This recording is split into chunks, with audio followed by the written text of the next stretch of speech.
yang ngerjain tugas UAS ini. Tapi aku akhirnya sibuk banget. Kalau besok gimana? Soalnya aku besok kosong. Kalau besok tuh kayak buru-buru gak sih? Mungkin aku usahain deh. Duh, mana sih?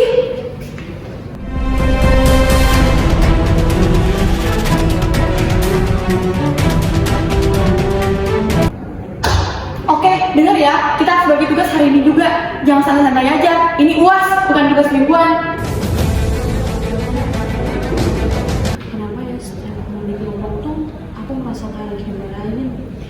Tapi orang Batak tuh emang gitu tahu. Tapi aku ngerti sih, aku juga tadi sempet kangen. Budaya Jawa mengajarkan kita untuk berbicara halus dan tidak langsung. Bagi Hasna, suara keras bisa terasa seperti ancaman, meski maksudnya bukan begitu. Hehe, aku juga kaget tahu pas pertama kali dengar Monik ngomong.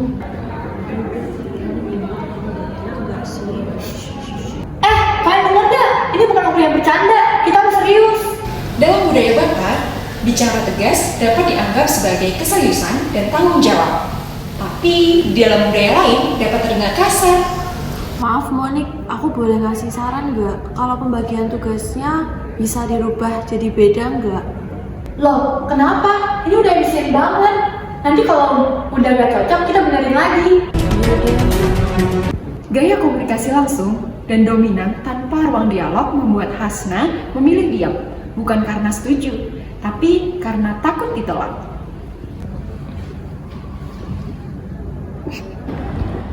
Nah, itu tadi adalah case kehidupan sehari-hari, terutama pada kehidupan kampus. Kira-kira teori apa saja yang relevan? Dalam materi komunikasi antar pribadi, ada beberapa teori yang relevan. Berikut penjelasannya. Teori pertama yaitu gaya komunikasi langsung dan tidak langsung, terdapat dalam bab 2, Culture and Interpersonal Communication. Penjelasan terhadap teorinya yaitu, De Vito menjelaskan bahwa budaya memiliki pengaruh besar terhadap cara seseorang menyampaikan pesan.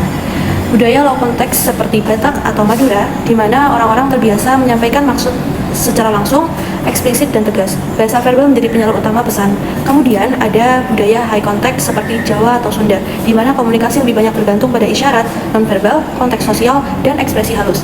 Ketegasan terlalu eksplisit bisa dianggap kasar.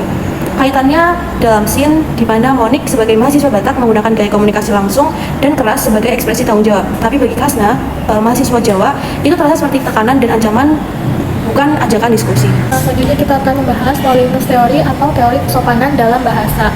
Dalam bab 5 yaitu verbal message, De Vito, menurut De Vito, kesopanan adalah bagian penting dalam komunikasi antar pribadi.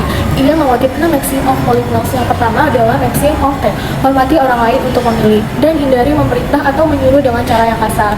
Selanjutnya ada maxim of generosity, tawarkan bantuan, bukan tuntutan. Selanjutnya yang ketiga adalah maxim of protection, berfokus pada pujian dan minimalkan kritik. Yang keempat ada maxim of modesty, jangan terlalu memuji diri sendiri. Yang kelima ada maxim of agreement, cari dan tekankan kesepakatan. Yang keenam dan terakhir ada maxim of sympathy, tunjukkan empati dan pengertiannya. Kaitan dalam skill ini adalah Sirut melanggar beberapa maxim seperti take and agreement karena membagi tugas secara sepihak dan memotong inisiatif Hasna. Hasna berusaha menjaga kesopanan melalui modesty and tact bahkan ketika pendapatnya ditekan. Selanjutnya ada prinsip komunikasi antar budaya efektif. Dalam bab Culture and Interpersonal Communication, dijelaskan bahwa teorinya dari buku De Vito menyarankan beberapa prinsip penting agar komunikasi itu berjalan dengan efektif, terutama dalam komunikasi antar budaya. Nah, yang pertama ada educate yourself atau pelajari budaya orang lain. Yang kedua ada recognize difference atau menyadari bahwa nilai, norma, dan ekspresi itu bisa berbeda di antara yang lainnya. Dan yang ketiga ada convert stereotype.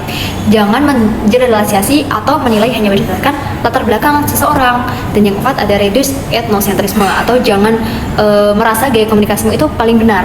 Nah, kaitannya dalam sini ini adalah si Monik menganggap cara komunikasinya adalah yang paling efisien atau ini disebut bentuk ethnocentrisme, dan si Vela menjadi contoh positif memahami perbedaan dan menjelaskan kepada si Hasna bahwa orang Batak itu memang terbiasa ngomong seperti itu atau terkesan keras cara bicaranya, dan mungkin orang Jawa kebanyakan bahwa lebih suka yang halus untuk berbicara.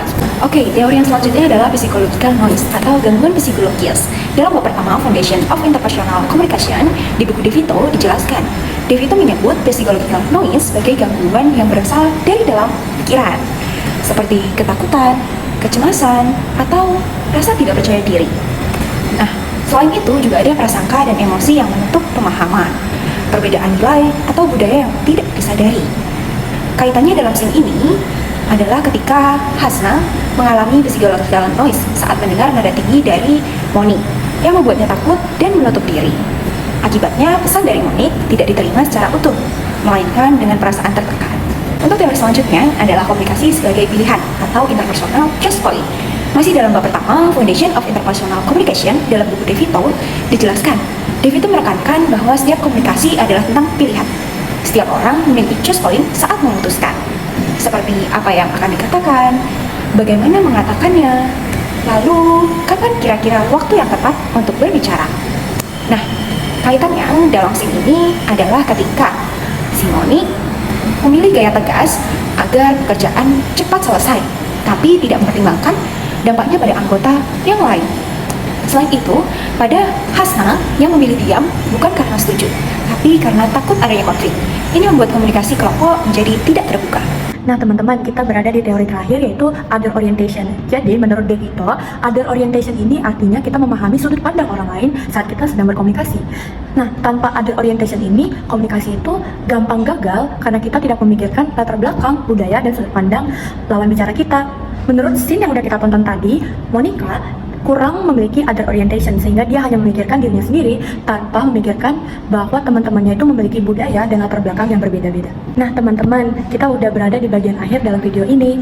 Jadi menurut scene yang udah kita tonton tadi, kita belajar banyak bahwa gaya komunikasi yang berbeda dan perbedaan budaya itu bisa saja menimbulkan konflik meskipun kita memiliki niat awal yang baik. Nah, teori-teori DeVito ini mengajarkan kita bahwa satu, tiap orang itu memiliki budaya yang berbeda. Dua, komunikasi yang sukses mengandalkan empati, sadar budaya, dan sopan. Terakhir, gaya bahasa atau komunikasi yang dominan atau terkesan bossy itu tuh tidak selamanya efektif loh, apalagi jika kita tidak memikirkan budaya atau latar belakang orang-orang di sekitar kita.